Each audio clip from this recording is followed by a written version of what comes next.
ಸ್ನೇಹಿತರೆ, ನೀವೇನಾದ್ರು ಹೊಸದಾಗಿ ಮೊಬೈಲ್ ಪರ್ಚೇಸ್ ಮಾಡಬೇಕಾದ್ರೆ ಕ್ಯಾಮ್ರಾಗೆ ಇಂಪಾರ್ಟೆನ್ಸ್ ಕೊಡ್ತೀರಾ, ಅಥವಾ ರ್ಯಾಮ್ ಸ್ಟೋರೇಜ್ಗೆ ಇಂಪಾರ್ಟೆನ್ಸ್ ಕೊಡ್ತೀರಾ, ಅಥವಾ ಬ್ಯಾಟ್ರಿ ಬ್ಯಾಕಪ್ಗೆ ಇಂಪಾರ್ಟೆನ್ಸ್ ಕೊಡ್ತೀರಾ, ಇಲ್ಲ ಫೋನ್ ಡಿಸೈನ್ ಬಿಲ್ಡ್ ಕ್ವಾಲಿಟಿ ಬಗ್ಗೆ ಇಂಪಾರ್ಟೆನ್ಸ್ ಕೊಡ್ತೀರಾ. ಆದರೆ ನಾನು ಮಾತ್ರ ಇಂಪಾರ್ಟೆನ್ಸ್ ಕೊಡೋದು ಒಳ್ಳೆ ಪವರ್ಫುಲ್ ಪ್ರೊಸೆಸರ್ ಬಗ್ಗೆ. ಯಾಕೆಂದರೆ ಈ ಕ್ಯಾಮ್ರಾ, ಸ್ಟೋರೇಜು, ರ್ಯಾಮು ಮತ್ತು ಬ್ಯಾಟ್ರಿ ಇದೆಲ್ಲ ಕಂಟ್ರೋಲ್ ಮಾಡೋದು ಬಂದು ಪ್ರೊಸೆಸರ್.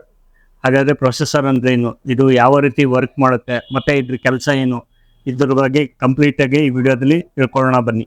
ಹೈ ಫ್ರೆಂಡ್ಸ್, ಟೆಕ್ನಿಕಲ್ ಸತೀಶಿಗೆ ಸ್ವಾಗತ. ನಾನು ಸತೀಶ್. ನೀವಿನ್ನೂ ನಮ್ಮ ಚಾನಲ್ಗೆ ಸಬ್ಸ್ಕ್ರೈಬ್ ಆಗಿಲ್ಲ ಅಂದರೆ ಆದಷ್ಟು ಬೇಗ ಸಬ್ಸ್ಕ್ರೈಬ್ ಮಾಡ್ಕೊಳ್ಳಿ ಮತ್ತು ಪಕ್ಕದಲ್ಲಿರುವ ಬೆಲ್ ಐಕನ್ ಕ್ಲಿಕ್ ಮಾಡಿ. ಇದರಿಂದ ನಾವು ಮಾಡೋ ಪ್ರತಿಯೊಂದು ವಿಡಿಯೋ ನೋಟಿಫಿಕೇಷನ್ ನಿಮಗೆ ಸಿಗ್ತಾ ಹೋಗುತ್ತೆ. ಮೊದಲನೇದಾಗಿ ಪ್ರೊಸೆಸರ್ ಅಂದರೆ ಏನು. ಹೆಸರು ಹೇಳೋ ಹಾಗೆ ನಿಮ್ಮ ಮೊಬೈಲ್ನ ಪ್ರತಿಯೊಂದು ಡಿಪಾರ್ಟ್ಮೆಂಟ್ನ ಪ್ರೊಸೆಸಿಂಗ್ ಕೆಲಸ ಮಾಡೋ ಒಂದು ಚಿಪ್ ಅಂತ ಅರ್ಥ. ಅಂದರೆ ನೀವು ಫೋಟೋ ತೆಗಿಬೇಕಾದ್ರೆ, ಗೇಮ್ಗಳು ಆಡಬೇಕಾದ್ರೆ, ಅಥವಾ ಅಪ್ಲಿಕೇಶನ್ಗಳನ್ನ ಇನ್ಸ್ಟಾಲ್ ಮಾಡಬೇಕಾದ್ರೆ, ಕ್ಲೋಸ್ ಮಾಡಬೇಕಾದ್ರೆ, ಅನ್ಇನ್ಸ್ಟಾಲ್ ಮಾಡಬೇಕಾದ್ರೆ ಈ ಪ್ರೊಸೆಸರ್ ತುಂಬ ಚೆನ್ನಾಗಿ ಆಪ್ಟಿಮೈಸ್ ಮಾಡುತ್ತೆ ಅಂತಲೇ ಹೇಳ್ಬೋದು. ಹಾಗೆ ನೀವು ಮಲ್ಟಿ ಟಾಸ್ಕ್ಗಳನ್ನ ಮಾಡಬೇಕಾದ್ರೆ, ಆ ಅಪ್ಲಿಕೇಶನ್ಗಳು ಸ್ಪೀಡಾಗಿ ವರ್ಕ್ ಆಗಬೇಕಂದ್ರೆ ಈ ಪ್ರೊಸೆಸರ್ನ ಅವಶ್ಯಕತೆ ತುಂಬ ಇರುತ್ತೆ. ಈ ಪ್ರೊಸೆಸರು ಮೊಬೈಲ್ಗೆ ಹಾರ್ಟ್ ಅಂತಲೇ ಹೇಳ್ಬೋದು. ಯಾವ ರೀತಿ ಮನುಷ್ಯನ ಅಂಗಾಂಗಗಳಿಗೆ ಹೃದಯ ರಕ್ತನ ಪಂಪ್ ಮಾಡುತ್ತೋ ಅದೇ ರೀತಿ ಪ್ರೊಸೆಸರ್ ಮೊಬೈಲ್ನಿರುವ ತನ್ನ ಎಲ್ಲ ಆ್ಯಪ್ಗಳಿಗೂ ತನ್ನ ಪರ್ಫಾರ್ಮೆನ್ಸ್ನ ಡಿವೈಡ್ ಮಾಡುತ್ತೆ ಅಥವಾ ಬೂಸ್ಟ್ ಮಾಡುತ್ತೆ ಅಂತಲೇ ಹೇಳ್ಬೋದು. ಮತ್ತು ಡೇ ಟು ಡೇ ಲೈಫ್ನಲ್ಲಿ ನಿಮ್ಮ OS ಎಕ್ಸ್ಪೀರಿಯೆನ್ಸು ತುಂಬ ಸ್ಮೂತ್ ಆಗಿರುತ್ತೆ. ಎಲ್ಲೂ ಕೂಡ ಲ್ಯಾಗಿ ಫೀಲ್ ಅನಿಸಲ್ಲ, ಅಥವಾ ನಿಮ್ಮ ಮೊಬೈಲ್ ತುಂಬ ಸ್ಲೋ ಅಂತಲೂ ಕೂಡ ಅನಿಸಲ್ಲ. ಹಾಗೆ ಈ ಒಂದು ಪ್ರೊಸೆಸರ್ನಲ್ಲಿ ನ್ಯಾನೋಮೀಟರ್ ಟೆಕ್ನಾಲಜಿ ಅಂತ ಯೂಸ್ ಮಾಡಿರ್ತಾರೆ. ನೀವೆಲ್ಲ ಸುಮಾರು ಟೆಕ್ ವೀಡಿಯೋಸ್ಗಳಲ್ಲಿ ನೋಡಿರ್ಬೋದು.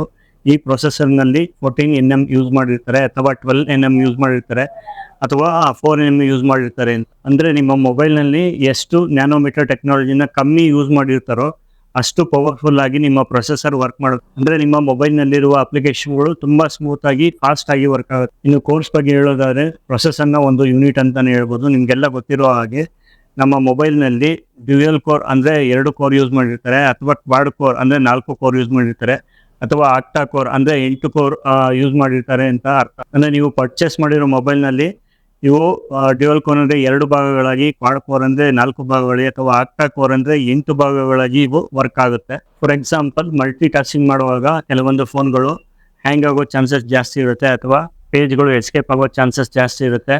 ಸಪೋಸ್ ನಾವು ಗೇಮ್ ಆಡುವಾಗ, ಮೂವೀಸ್ ನೋಡುವಾಗ, ಅಥವಾ ಕ್ಯಾಮ್ರಾದಲ್ಲಿ ಫೋಟೋಗಳನ್ನ ತೆಗಿಬೇಕಾದ್ರೆ ಕೆಲವೊಂದು ಆ್ಯಪ್ಗಳನ್ನ ಓಪನ್ ಮಾಡುವಾಗ ಅಥವಾ ಕ್ಲೋಸ್ ಮಾಡುವಾಗ ನಮಗೆ ಸ್ಪೀಡು ತುಂಬ ಕಮ್ಮಿ ಸಿಗುತ್ತೆ, ಅಥವಾ ಲ್ಯಾಗಿ ಅಂತ ಅನಿಸುತ್ತೆ. ಫ್ರೆಂಡ್, ಸಿಂಪಲಾಗಿ ಹೇಳೋದಾದರೆ ನಿಮ್ಮ ಮೊಬೈಲ್ ಪ್ರೊಸೆಸರಲ್ಲಿ ಎಷ್ಟು ಕೋರ್ಗಳನ್ನ ಯೂಸ್ ಮಾಡಿರ್ತಾರೋ ಅಷ್ಟು ಸ್ಪೀಡಾಗಿ ನಿಮ್ಮ ಮೊಬೈಲ್ ಸ್ಪೀಡಾಗಿ ಅಥವಾ ಫಾಸ್ಟಾಗಿ ರನ್ ಆಗುತ್ತೆ.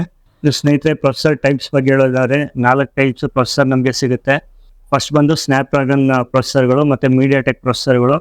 ಅದು ಬಿಟ್ಟರೆ ಸ್ಯಾಮ್ಸಂಗ್ ಎಕ್ಸಿನೋಸ್ ಪ್ರೊಸೆಸರ್ ಮತ್ತು ಆ್ಯಪಲ್ನ ಬಯೋನಿಕ್ ಪ್ರೊಸೆಸರ್ಗಳು ನಮಗೆ ಸಿಗ್ತವೆ. ಸ್ನೇಹಿತರೆ, ಇನ್ನು ಪ್ರೆಸೆಂಟಾಗಿ ಹೇಳೋದಾದರೆ ಸ್ನ್ಯಾಪ್ಡ್ರ್ಯಾಗನ್ ಪ್ರೊಸೆಸರ್ಗಳು ತುಂಬ ಫೇಮಸ್ ಅಂತಲೇ ಹೇಳ್ಬೋದು. ಇದನ್ನ ಫ್ಲ್ಯಾಗ್ಶಿಪ್ ಕಿಲ್ಲರ್ ಫೋನ್ಗಳಲ್ಲಿ ಹೆಚ್ಚಾಗಿ ಯೂಸ್ ಮಾಡ್ತಾರೆ. ಅದು ಬಿಟ್ಟರೆ ಬಜೆಟ್ ಫೋನ್ಗಳಲ್ಲಿ ಮೀಡಿಯಾಟೆಕ್ ಪ್ರೊಸೆಸರು, ಸ್ಯಾಮ್ಸಂಗ್ ಫೋನ್ಗಳಲ್ಲಿ ಎಕ್ಸಿನೋಸ್ ಪ್ರೊಸೆಸರು, ಮತ್ತು ಅದರಲ್ಲೂ ಕೂಡ ಮೀಡಿಯಾಟೆಕ್ ಮತ್ತು ಸ್ನ್ಯಾಪ್ಡ್ರ್ಯಾಗನ್ ಪ್ರೊಸೆಸರ್ ಯೂಸ್ ಮಾಡಿರೋ ಉದಾಹರಣೆಗಳು ಸಾಕಷ್ಟಿವೆ. ಇನ್ನು ಆ್ಯಪಲ್ ಫೋನ್ಗಳ ಬಗ್ಗೆ ಹೇಳೋದಾದರೆ ಆ್ಯಪಲ್ನವರು ತಮ್ಮದೇ ಆದ ಬಯೋನಿಕ್ ಚಿಪ್ಸೆಟ್ನ ಯೂಸ್ ಮಾಡ್ತಾರೆ. ಸ್ನೇಹಿತರೆ, ಪ್ರೆಸೆಂಟಾಗಿ ಹೇಳೋದಾದರೆ 7 Gen 2 ಅಥವಾ 7 Gen 3, 8 Gen 2 ಅಥವಾ 8 Gen 3 ಪ್ರೊಸೆಸರ್ ಹೊಂದಿರುವಂಥ ಮೊಬೈಲ್ಗಳನ್ನ ನೀವು ಪರ್ಚೇಸ್ ಮಾಡ್ಬೋದು. ಸ್ನೇಹಿತರೆ, ಇದು ಇವತ್ತಿನ ಪ್ರೊಸೆಸರ್ ಬಗೆಗಿನ ವಿಷಯವಾಗಿತ್ತು. ಹೆಚ್ಚಿನ ಮಾಹಿತಿಗಾಗಿ ಟೆಕ್ನಿಕಲ್ ಸತೀಶ್ ಯೂಟ್ಯೂಬ್ ಚಾನಲ್ನ ಸಬ್ಸ್ಕ್ರೈಬ್ ಮಾಡ್ಕೊಳ್ಳಿ. ಹಾಗೆ ಈ ವಿಡಿಯೋನ ಹೆಚ್ಚು ಜನರಿಗೆ ಶೇರ್ ಮಾಡಿ. ನಿಮ್ಮ ಅನಿಸಿಕೆ, ಅಭಿಪ್ರಾಯಗಳನ್ನ ಕಮೆಂಟ್ ಮೂಲಕ ನನಗೆ ತಿಳಿಸಿ. ಧನ್ಯವಾದಗಳು.